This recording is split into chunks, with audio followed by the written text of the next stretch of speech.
வணக்கம். செய்திச் சுருக்கம்.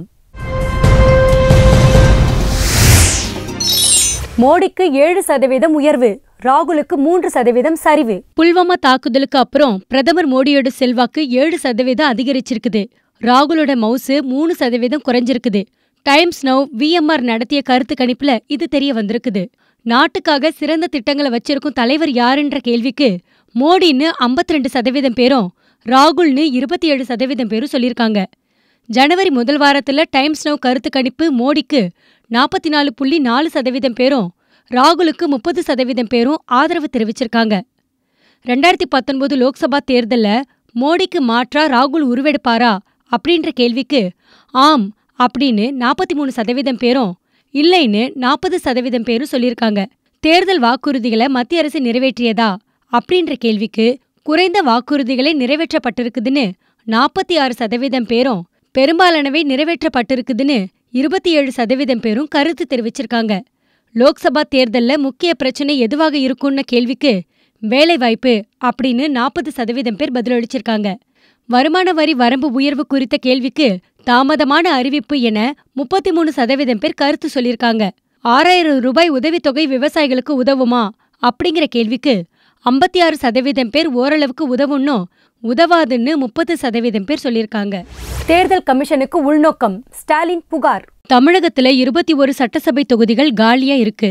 அரவக்குறிச்சி, ஒட்டப்பிடாரம், திருப்பரங்குன்றம் தவிர்த்து 18 தொகுதிகளுக்கு மட்டும் இடைத்தேர்தல் ஏப்ரல் 18ஆம் தேதி நடக்கும்னு அறிவிக்கப்பட்டிருக்குது. 21 தொகுதிகளுக்கும் இடைத்தேர்தல் நடத்தணும்னு திமுக மாவட்ட செயலாளர்கள், எம்பிக்கள், MLAக்கள் கூட்டத்துல வலியுறுத்தப்பட்டது.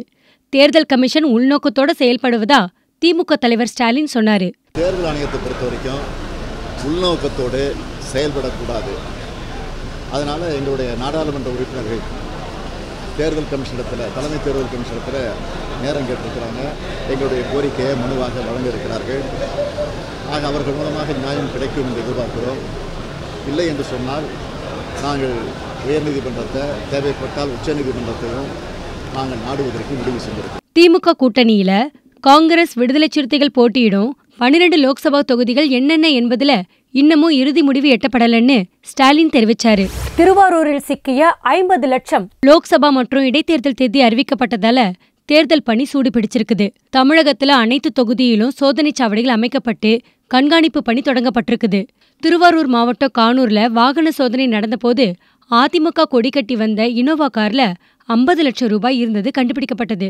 பணத்துக்கு உரிய ஆவணங்கள் இல்லாததால அதிகாரிகள் அதனை பறிமுதல் செஞ்சாங்க. பணத்தை எங்க கொண்டு போறாங்கன்றத பத்தி விசாரணை நடந்துட்டு இருக்குது. பொள்ளாச்சி பாலியல் வழக்கு, அதிமுக நிர்வாகி நீக்கம். பொள்ளாச்சில ஒரு கும்பல் ஸ்கூல், காலேஜ்னு வசதியான பெண்களை குறி வச்சு காதலிக்கிற மாதிரி நடிச்சாங்க. அந்த பெண்களை அவங்களோட வலையில விழ வச்ச அந்த கும்பல் பண்ண வீட்டுக்கு கூட்டிட்டு போய் பாலியல் துன்புறுத்தல ஈடுபட்டதோட அதை வீடியோவும் எடுத்தாங்க. அந்த வீடியோவை காட்டி பெண்களை திரும்பவும் டார்ச்சர் பண்ணாங்க. இந்த வழக்குல 9 பேர் கைது செய்யப்பட்டாங்க. அதுல அதிமுக பிரமுகர் நாகராஜ் உட்பட 3 பேர் ஜாமீன்ல வெளியே வந்துட்டாங்க. பெண்களை பாலியல் பலாத்காரம் செஞ்ச வழக்குல எதிர்க்கட்சிகள் அழுத்தம் கொடுத்து வந்த நிலையில அதிமுக தலைமை நாகராஜ கட்சியிலிருந்து நீக்கி நடவடிக்கை எடுத்திருக்கு. பத்ம விருதுகள் வழங்கிய ஜனாதிபதி. சமூகத்துக்கு சிறந்த சேவையாற்றியதற்காக 2019ஆம் ஆண்டோட 112 பேருக்கு பத்ம விருதுகள் அறிவிக்கப்பட்டிருக்குது. தமிழகத்தைச் சேர்ந்த மேல்மருவத்தூர் பங்காரு அடிகளார், மதுரை சின்னப்பிள்ளை, பரதநாட்டிய கலைஞர் நர்த்தகி Nataraj, doctor Ramani, doctor Ramasamy Venkatasamy, drum Sivamani, table tennis வீரர் சரத்கமல் ஆகிய 7 பேருக்கு பத்மஸ்ரீ விருதுக்காக தேர்வு செய்யப்பட்டாங்க. திங்களன்று ஜனாதிபதி மாளிகையில நடந்த விழாவுல ஜனாதிபதி ராம்நாத் கோவிந்த் விருதுகளை வழங்கினாரு. முதல் கட்டமா 56 பேருக்கு விருதுகள் வழங்கப்பட்டது.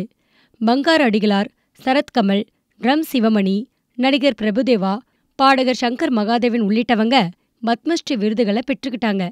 நடிகர் மோகன்லால், பாரதிய ஜனதா MP ஹுக்கும்தேவ் நாராயண் யாதவ், அகாலிதள MP சுக்தேவ் சிங் தின்ஷா இவங்கெல்லாம் பத்மபூஷன் விருது வாங்கினாங்க. மறைந்த பத்திரிகையாளர் குல்தீப் நய்யார் சார்பில் அவங்களோட மனைவி பத்மபூஷன் விருதை வாங்கிக்கிட்டாங்க. எஞ்சியவங்களுக்கு மார்ச் 16ஆம் தேதி விருதுகள் வழங்கப்பட இருக்கு. இதுபோல மேலும் பல செய்திகளோட அப்டேட்ஸுக்கு தினமலர் யூடியூப் சேனலை சப்ஸ்கிரைப் பண்ணுங்க. பக்கத்துல ஒரு பெல் பட்டன் இருக்கும், அதையும் கிளிக் அப்படின்னு ப்ரெஸ் பண்ணிட்டு Facebook, Twitter, Instagram போன்ற சமூக வலைதளங்களையும் எங்களை ஃபாலோ பண்ணுங்க.